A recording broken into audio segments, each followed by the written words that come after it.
लक्ष्मी चाहते तो सब लोग हैं, पर आती उसी के पास है जिसके पास कोई लक्ष्य हो। लक्ष्मी कभी भी भीख में नहीं आती, वो सिर्फ तब आती है जहां पर डिसिप्लिन हो, क्लीनिंग हो और सही डायरेक्शन हो। मैं हूं तरुण के माकन और आज हम एस्ट्रो पावर पर बात करेंगे वेल्थ को अट्रैक्ट करने के लिए, लेकिन सिर्फ यहां हम बात पैसा कमाने की नहीं, टिकाने की भी करेंगे।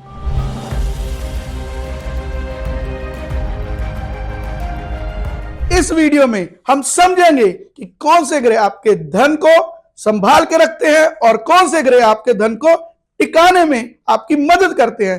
कई बार देखा होगा कि आते आते धन रुक जाता है, उसको भी समझेंगे इस वीडियो में।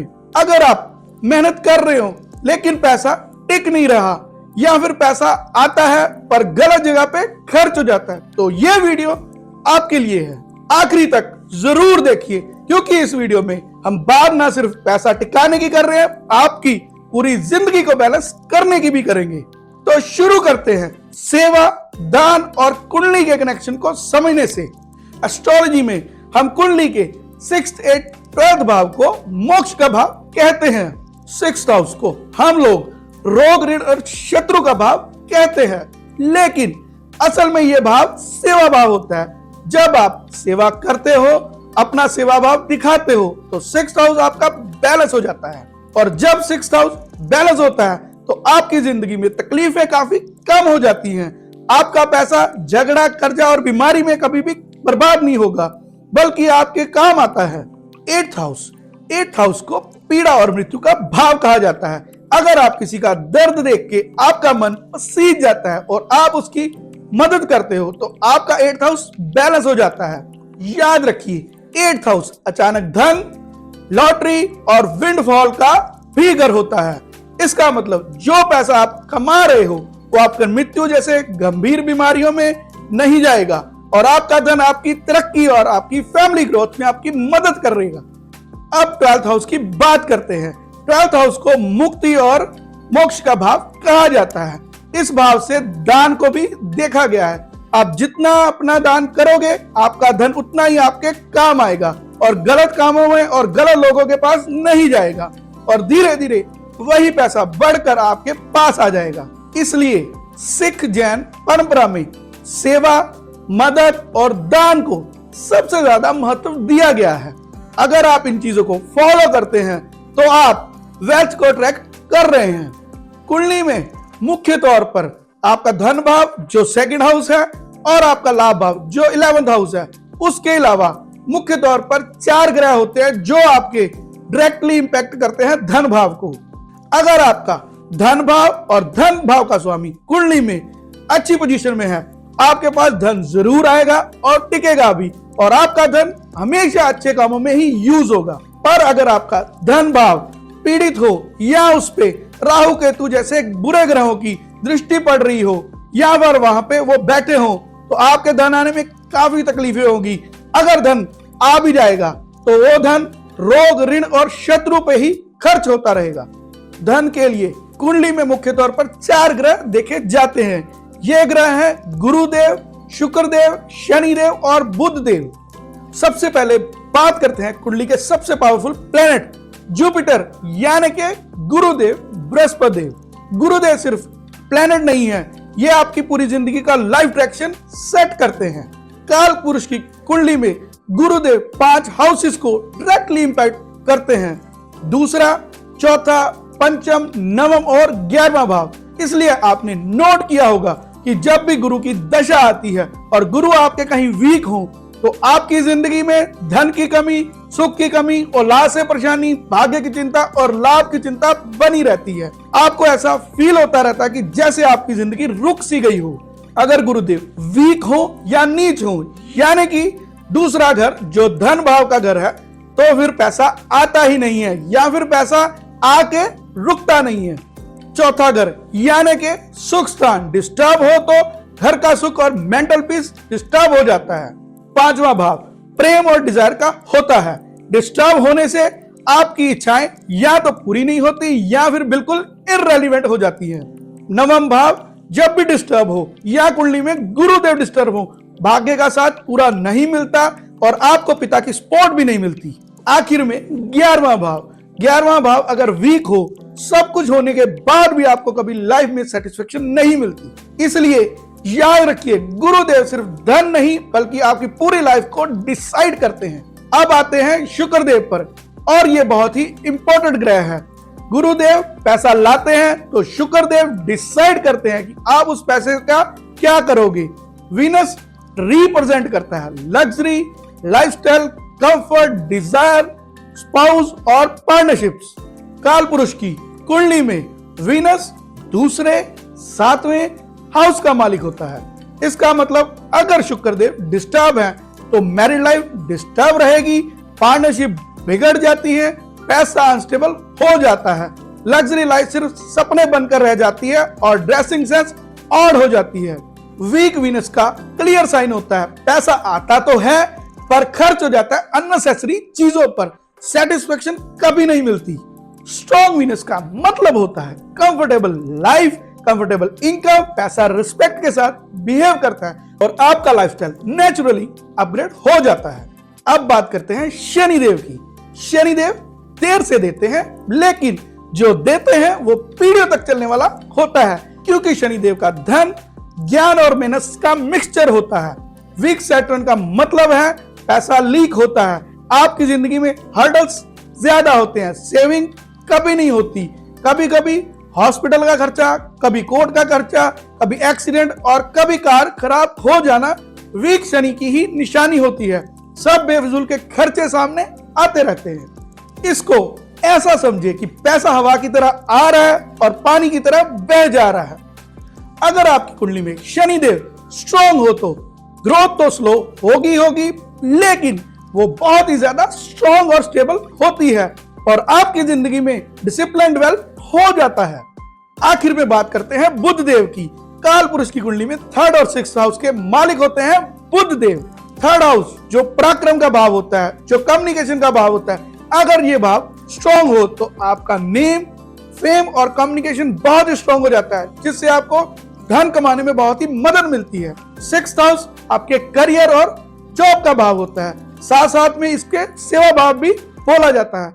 अगर आप कोई बिजनेस कर रहे हो, सेल्फ एम्प्लॉयड हो या जॉब भी कर रहे हो, अगर आपका बुध बहुत ही ज्यादा वीक हो तो आपका बिजनेस कभी भी टेक ऑफ नहीं करेगा और आपको जॉब में भी तरक्की नहीं मिलेगी। इसलिए देखा गया कि बुध देव का बहुत ही ज्यादा इंपॉर्टेंट रोल होता है धन को अट्रैक्ट करने के लिए। अब आते हैं रेमेडीज पर। जैसे कि हर चीज का हल होता है, प्लेनेट को भी बैलेंस करने का हल होता है। चलिए देखते हैं धन के लिए क्या हल अपना सकते हैं आप। शुरू करते हैं गुरुदेव से। अगर गुरुदेव डिस्टर्ब हैं या फिर आपके गुरुदेव वीक बैठे हैं तो थर्सडे को 12 केले या फिर 1200 ग्राम चने की दाल किसी धर्म स्थान पे दान करें। अब बात करते हैं दूसरे रेमेडी की।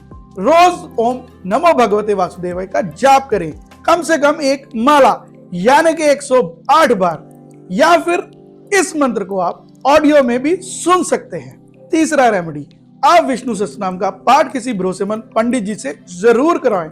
इससे आपके डिस्टर्ब गुरुदेव बैलेंस हो जाएंगे और आपके धन का फ्लो शुरू हो जाएगा और आपको मिलेगी लाइफ में क्लियर डायरेक्शन और क्लैरिटी। अब बात करते हैं शुक्रदेव की। अगर आपकी कुंडली में शुक्रदेव वीक हो या फिर डिस्टर्ब हो तो शिवलिंग पर रोजाना इत्र चढ़ाएं। दूसरा रेमेडी, दही के साथ शिव जी का रुद्राभिषेक भी कर सकते हैं। तीसरा रेमेडी, किसी धर्म स्थान पर 2 केजी आलू या 2 केजी देसी घी का दान करते रहें। इससे आपके शुक्रदेव स्ट्रॉन्ग हो जाएंगे। और एक और सिंपल रेमेडी अगर आप कर सकते हो तो जरूर करें। वाइफ को हमेशा गिफ्ट देते रहें, उसको हमेशा खुश रहें। इससे आपके शुक्रदेव को बहुत ही ज्यादा आनंद मिलता है। ये रेमेडी करने से शुक्रदेव आपके फेवर में आ जाएंगे। ये रेमेडीज करने से आपको धन का लाभ तो होगा ही होगा और आपकी मैरिड लाइफ भी अच्छी हो जाएगी। इसके अलावा अगर आपको और ज्यादा लग्जरी के लिए, कंफर्ट के लिए धन को अट्रैक्ट करना हो तो ये लास्ट रेमेडी बहुत ही इंपॉर्टेंट रेमेडी है। आप अष्टलक्ष्मी कुबेर मंत्र का जाप जरूर करें और किसी भरोसेमंद पंडित जी से इसकी पूजा जरूर करवाएं। इससे आपको धन मिलने में बहुत ही ज्यादा मदद मिलेगी। शनिदेव जिनके नाम से लोगों को बहुत ही ज्यादा डराया जाता है, सच बात तो यह है जब शनिदेव आप पे मेहरबान हो जाएं तो आपके पास इतना पैसा आएगा कि आप संभाल ही नहीं पाओगे। 7 पीढ़ियों तक बैठकर उसका फायदा उठा सकते हैं आप। और इसलिए शनिदेव की रेमेडी बहुत ही पावरफुल मानी जाती है। शनिदेव को बैलेंस करने के लिए हर शनिवार को लेबर क्लास लोगों को चाय और पकौड़े खिलाते रहें। दूसरा रेमेडी, किसी मंदिर में 1 लीटर सरसों का तेल या फिर 1 किलो उड़द की दाल का दान रेगुलरली सैटरडे के वाले दिन करते रहें। इससे शनिदेव बहुत ही ज्यादा खुश होते हैं। तीसरी रेमेडी, शनिदेव जब आप गरीबों और होमलेस की मदद करते हैं तो शनिदेव बहुत ही ज्यादा प्रसन्न हो जाते हैं। इसलिए आप गरीब लोगों को ब्लैंकेट का दान और नए वस्त्र का दान करते रहें। इससे शनिदेव बहुत ही ज्यादा प्रसन्न होते हैं और आपकी लाइफ में धन की बरसात कर देंगे। इसके अलावा शनिदेव को खुश करने के लिए आप भैरव अष्टकम का जाप रेगुलर करते रहें और भैरव बाबा की रेगुलर सेवा करते रहें। उनको रेगुलरली सैटरडे वाले दिन या फिर संडे वाले दिन शाम को उनका भोग, जैसे कि 2 दही बल्ले मीठा पान का भोग देते रहे। आखिर में मोस्ट इंपोर्टेंट ग्रह बुध देव की बात करते हैं। अब आते हैं बुध देव की रेमेडीज पर। अगर बिजनेस में कस्टमर नहीं मिल रहे तो आप अपने घर का और अपने बिजनेस का नोट डायरेक्शन चेक करें। वहां फायर रिलेटेड चीजें रेड या येलो कलर की या फिर कोई हैवी एलिमेंट नहीं होना चाहिए। दूसरी रेमेडी, हर बुधवार के दिन गाय को हरा चारा खिलाते रहें और रेगुलरली बर्ड फीड आप डालते रहें। थर्ड रेमेडी, बहन या बहन समान लड़कियों को तोहफे देते रहें और रेगुलरली आप कंजक पूजन करते रहें। बुध देव को खुश करने के लिए आप एक रेमेडी और भी कर सकते हैं, वो है दुर्गा सहस्त्रनाम का पाठ। या तो आप ये पाठ खुद करें या फिर किसी मंदिर में किसी भरोसेमंद पंडित से जरूर करवाएं। इससे आपके बुध देव आपके लिए बहुत ज्यादा फेवरेबल हो जाएंगे, जो आपको धन को अट्रैक्ट करने के लिए बहुत ही मदद करेंगे। पहले हम बात कर चुके हैं ग्रहों और कुछ भावों के लिए। अब बात करते हैं कुछ जेनरिक रेमेडी। जिन लोगों को अपनी कुंडली के बारे में कोई भी नॉलेज ना हो या फिर ग्रहों का कोई भी आइडिया ना हो, तो आपके लिए कुछ रेमेडीज में शेयर करना चाहता हूं। तो सबसे पहली रेमेडी, 1 गरी गुला ले, उसमें आप काले तिल, शक्कर और चावल को भरकर उसको शनिवार किसी वीरान जगह में दबा दे। ये आपको महीने में 1 बार रेमेडी जरूर करना है। 1 साल के अंदर अंदर आपकी जिंदगी का फ्लो बदल जाएगा और आप देखोगे कि धन आपके पास अपने आप अट्रैक्ट होके आने जाएगा। इस रेमेडी को शास्त्रों में भी बोला गया है, ऐसा करने से आप 1 साल के हवन जितना आपको फल मिलता है। अगली रेमेडी, हर महीने में 1 बार कम से कम मछलियों के लिए आटे की गोलियां बनाएं और उसको किसी नदी, दरिया या तालाब में डालें। ऐसा करने से आपकी जिंदगी की रुकावटें कम हो जाएंगी और आपको पितृदोष जैसे रिलेटेड प्रॉब्लम में भी आपको मदद मिलेगी। अगली रेमेडी, अगर वक्त बहुत ही ज्यादा खराब चल रहा हो, कोर्ट केस हो, लॉस हो रहे हो, बीमारी और कुछ करने की शक्ति ना बची हो, तो कुछ ना करिए, तो बस सिर्फ किसी धर्म स्थान का आंगन या वॉशरूम क्लीन करना शुरू कर दे या फिर वहां पे जाके जूतों को साफ करें और उनको ऑर्गेनाइज करना भी शुरू कर दे। ये रेमेडी करने से आपकी लाइफ में बहुत ज्यादा हर्डल कम हो जाएंगे। इसके बाद बात करते हैं जिनकी लाइफ में बीमारियां खत्म ना हो रही हो, पैसा बीमारियों पे बहुत ज्यादा खर्च हो रहा हो, घर के रिश्ते भी खराब हो गए हो, तो किसी बीमार, वृद्ध या अपंग जानवर की सेवा करें। हो सके तो कुष्ठ आश्रम में कुष्ठ रोगियों को आप दवाई का दान या फिर उनको स्किन रिलेटेड कोई क्रीम का दान करते रहें। अगर आपके पास ये चीज करने के लिए भी पैसे ना हो तो आप सेवा जरूर करते रहें। इन रेमेडीज को करने से आपकी लाइफ में जो बुरे ग्रहों का प्रभाव है वो कम हो जाएगा और आपकी लाइफ नेचुरली वेल्थ को अट्रैक्ट करने लगेगी और आपकी लाइफ में धन के नए नए रास्ते खुल जाएंगे।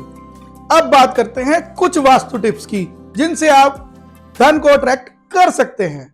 ग्रहों के बाद अब हम नजर डालते हैं घर के वास्तु पर। सबसे पहले आप घर का और अपने बिजनेस का नॉर्थ ईस्ट को चेक करें। नॉर्थ ईस्ट होता है वाटर एलिमेंट का, वहां पे वाटर फाउंटेन लगाएं और याद रखिए लोग गलती क्या करते हैं, वहां पे एक्वेरियम रख देते हैं। नॉर्थ ईस्ट होती है गुरुदेव की दिशा, मछलियां होती है राहु देव की।